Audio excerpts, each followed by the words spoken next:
homeless student in Georgia experienced an act of kindness from police authorities and the community after he was discovered living in a tent near campus.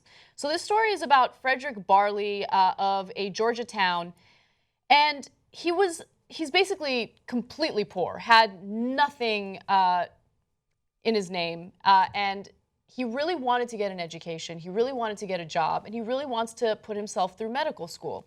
So apparently what he did is he took his brother's 20-inch bike, so it's a small bike, and he literally rode that bike 50 miles to attend a specific college, right? And he went to this particular area a month early so he can start looking for work around the area in time to make enough money to attend this school. So according to Raw Story, the officers were called on July 9th to a campsite near a Gordon State College parking lot where they found a 19-year-old homeless student staying in a tent hidden in some bushes. So as I mentioned, Fredrick Barley had gone through quite a lot just to even get there. And when he was confronted by cops, the way the cops handled it is how cops should always handle situations like this. So they told him, they're like, hey, you can't just live here, okay? And then they heard him out. They wanted to know what his story was. And then they tased him. They didn't tase him. They didn't use any brutality. Oh. They showed him incredible acts of kindness, okay? So here's what Fredrick had to say. The officer was so understanding, and he said, I definitely applaud you for doing this. We can't allow you to stay here, but I have somewhere you can stay. The stuff that's happening with police officers, I am black, and he didn't care what color I was. He just helped me, and that meant a lot. So what did the cop do? The cop paid for accommodations at a nearby motel for one night, and then the cop's wife posted about this experience online on Facebook. And then the community rallied around him to support him financially in any way possible, actually, to make sure that he can attend this school. So local residents bought gift cards, food, and clothing for Barley, and they bought him an adult-sized mountain bike and are working to get him a car. Wow. Okay. So the owner of the Sun Inn offered a free room to Barley until the dormitories open, and the college agreed to let him move in early on Monday. Also, a GoFundMe page raised nearly $35,000 after his story aired on local media. So good things happen, okay? And they do get drowned out by a lot of the shitty stories that, come to mind just in the last few weeks. But I wish that this kind of compassion and empathy was more common than what we're seeing right now. Can I just say, when I read this, I was shocked because Barnesville is like one of those old good old boy towns. That's right, yeah. And talking about being pulled over right out off of I-75 down there, I've been pulled over at least 15 to 20 times. Is that right? When I was in the military in Jacksonville, driving up and down the 75, trying to I get don't know back to why. Atlanta. I don't know how long. I don't know how many times it's going to surprise me. You know, but between the stories that J.R. I point to him because he's over here. J.R. Jackson has told me that you tell me Senator Tim Scott, a guy I hate, but who told a really powerful story yesterday. I mean, I don't hate him personally, but hate his politics. And Philando Castile with the 52 times in 14 years. It still surprises me. It's still like, you're in the military, you live there, right? No, and what did they say they pulled you over for? Well, one said that I was going over the speed limit, which I for sure was going 4 to 5 miles over the speed limit. Right, like everybody else. Because I pull out my military ID, and then I used to keep my military ID in front of my license, so that's what you would see first. So then that would change the conversation, right? Rather than me trying to fill it out. But Barnesville is, like I said, it's like Lamar County, and it's it's probably I doubt if there are any blacks that live there.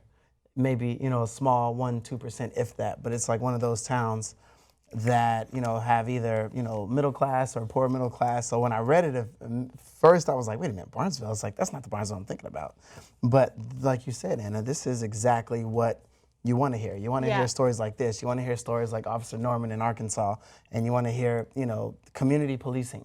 This is another example of community policing. David Brown in Dallas. I mean, that guy's guy's a Chief Brown, really good police chief. Yeah. So I mean, hopefully things like this. But then it's like, why are we getting so like, oh my God, about stories like this? It's because that tells you what's going on with everything else and how crazy it is, because we're getting excited about stories like this.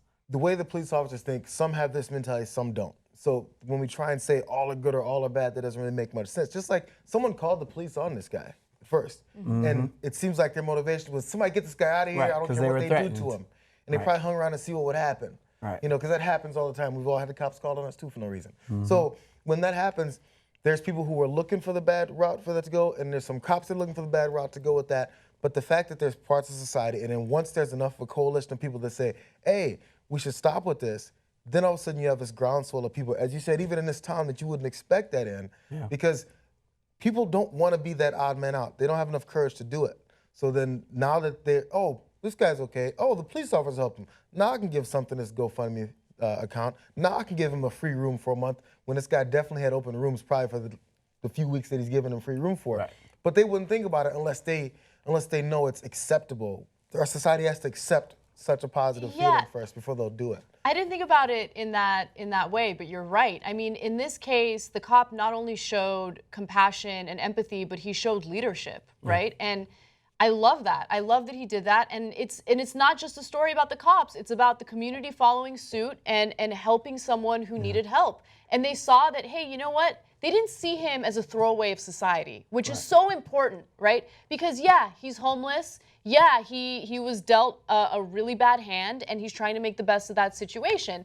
But think about what would happen if this story turned out to be the antithesis of what actually happened, right? Like, let's say the cop was trigger happy and decided to shoot and kill him because he thought he posed a threat. Right. How would the media cover that story right now? And what would the reaction be? The reaction would be, oh, well, he was a homeless person. He was a transient. I don't know what kind of stories they would come up with to make it seem like he's a bad guy. Yeah. But again, he went through great strides just to get a college education. And I love that they had that conversation. That's all it takes. It takes a moment of dialogue, a moment of investigation to figure out who this person is and whether or not he poses a real threat. That's the biggest problem that we have a lot of times. I'm considered a successful person in certain, realms, or however you want to look at it. If you say so. Yeah, but still to this day, I get nervous when a police officer pulls behind me. Right. And a lot of times I can tell when I'm about to get pulled over. I've been in the military, I've been in, security training, different things, so I know different maneuvers that police officers use, and I know when I'm about to get pulled over. Now, I'm gonna tell you, when I get pulled over, I open my sunroof, I let all the windows down, I cut the lights on inside the car, and I keep my hands on the steering wheel. I don't move it until the officer comes. They're gonna come with the flashlight as soon as this, and I swear on my mother's grave, this is what I do every time I get pulled over. It's funny. And the reason why I do that is because I get nervous. Even today, I have nothing to hide. I have no warrants. You can Google me and see my picture if you wanted to. And I still do that to this day because I get nervous.